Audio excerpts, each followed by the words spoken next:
لله رب العالمين والصلاة والسلام على سيد الأنبياء والمرسلين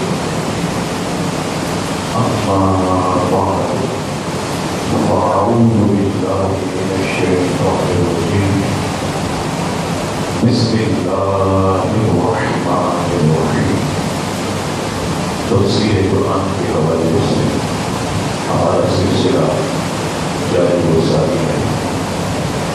سورہ انعام کی آیت نمبر 75 سے اپنے درس کا آغاز کرتے ہیں۔ ارشاد باری پیدا ہوا وَكَذَلِكَ نُرِي إِبْرَاهِيمَ مَلَكُوتَ السَّمَاوَاتِ وَالْأَرْضِ وَلِيَكُونَ مِنَ الْمُؤْمِنِينَ۔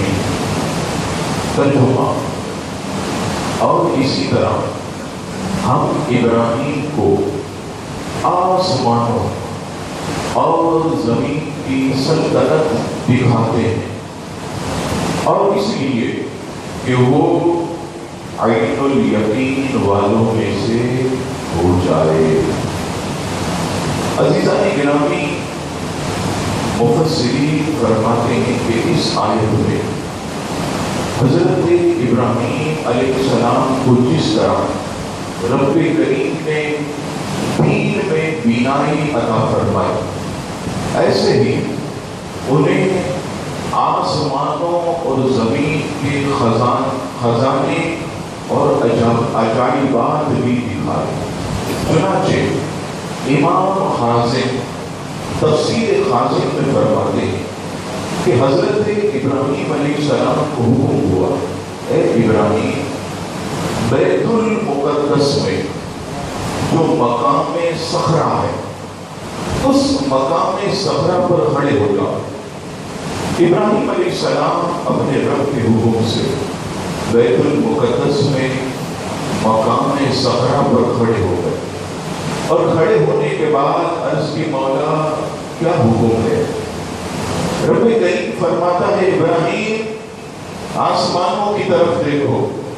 حضرت ابراہیم علیہ السلام نے اپنی نگاہیں اٹھائی، اور اٹھانے کے بعد سارے غیب کے پردے ان کی آنکھوں سے ہٹا دیے گئے، سارے جتنے بھی عجائبات تھے ان کے سامنے ظاہر کر دیے۔ اور اللہ اکبر، امام خازن فرماتے ہیں کہ اس مقام صخرہ پر زمین پر کھڑے کھڑے ابراہیم علیہ السلام نے ساتوں آسمان، ان کے اندر عجائبات، اور اس کے بعد عرش، کرسی اور ساری جنتیں، یہاں تک کہ جنت الفردوس کے اندر اپنے مقام کو اپنی آنکھوں سے دیکھے۔ پھر رب کریم فرماتا ہے ابراہیم اب اپنی نگاہیں زمین کی طرف کرو۔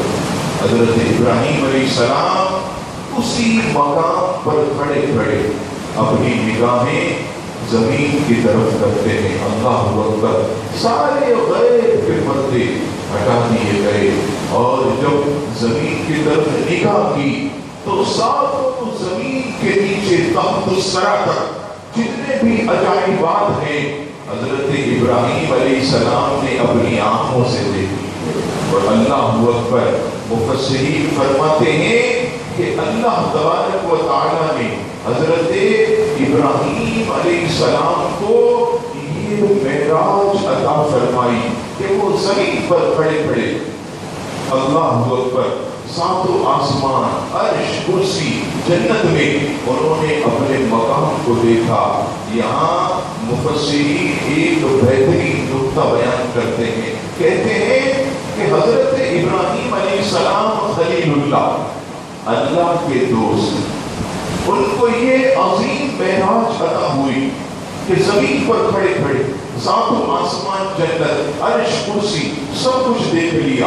زمین کے نیچے اللہ اکبر ساتوں زمین کے تہہ کے جتنے بھی عجائبات تھے وہ سب دیکھ لیے، لیکن بات آئی جب اپنے محبوب کی تو اللہ تبارک و تعالیٰ نے ایسے مقام قاب قوسین پر انہیں فائز کیا کہ ساتوں آسمانوں کی سیر کرائی، جنت کی سیر کرائی، لا مقام دکھایا، اور لا مقام پر اللہ اکبر اپنے محبوب کو سر کی آنکھوں سے اپنا دیدار کرایا۔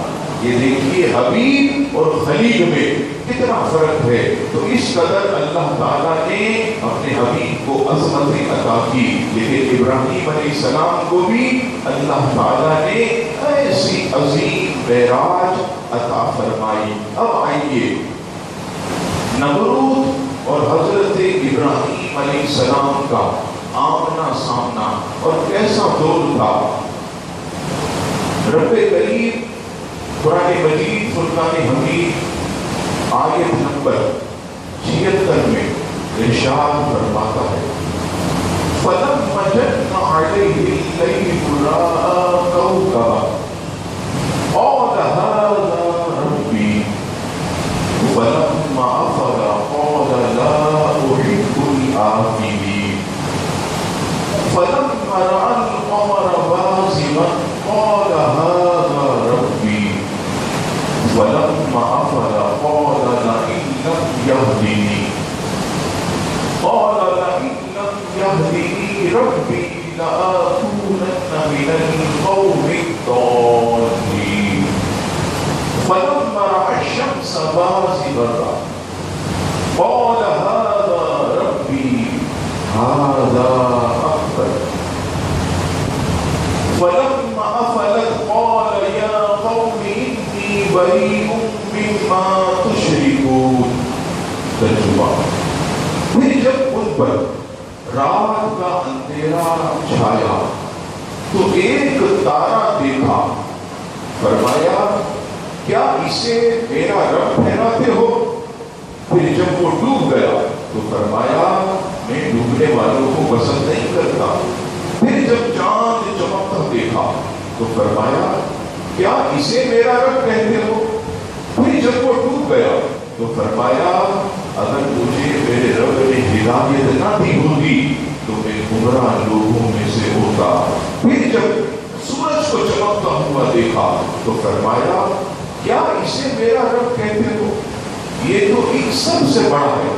جب وہ ڈوب گیا تو فرمایا اے قوم میں ان چیزوں سے بیزار ہوں جنہیں تم اللہ کا شریک ٹھہراتے ہو۔ عزیزان گرامی، مفسرین اس آیت کے تحت فرماتے ہیں اور تفسیر خاصن میں کہ حضرت ابراہیم علیہ السلام کی ولادت سے قبل ایک ظالم اور جابر بادشاہ جس کا نام نمرود بن کنعان تھا، بڑا ظالم تھا، بڑا جابر تھا اور اتنا اپنے اوپر فخر کرتا کہ لوگوں سے کہتا لوگوں میری عبادت کرو، میں تمہارا رب ہوں، میری عبادت کرو۔ اتنا جو ہے عزیزان گرامی فخر اور غرور والا اس بادشاہ نے ایک خواب دیکھا۔ وہ خواب کیا تھا؟ وہ خواب یہ تھا کہ اس نے دیکھا ایک تارا چمک رہا اور اس تارے کی چمک اتنی بڑی کہ سورج اور چاند کی چمک ماند پڑ گئی، اتنا وہ تارا چمک رہا۔ اب وہ گھبرا گیا، یہ کیا ہو گیا؟ سورج بہت چمکدار ہوگا، چاند بہت چمکدار ہوگا، یہ کیسی عجیب بات ہے کہ ایک ستارہ اتنا چمکتا ہے کہ اس کے سامنے سورج اور چاند کی چمک ماند پڑ جاتی ہے، وہ پھیکے پڑ گئے۔ اب جب وہ گھبرا کر اٹھا، اس کے دربار میں نجومی اور عزیزان گرامی بڑے بڑے کاہن وہ ہمہ وقت بیٹھے ہوتے تھے۔ نجومی کو بلایا، کاہنوں کو بلایا اور کہا میں نے خواب دیکھا۔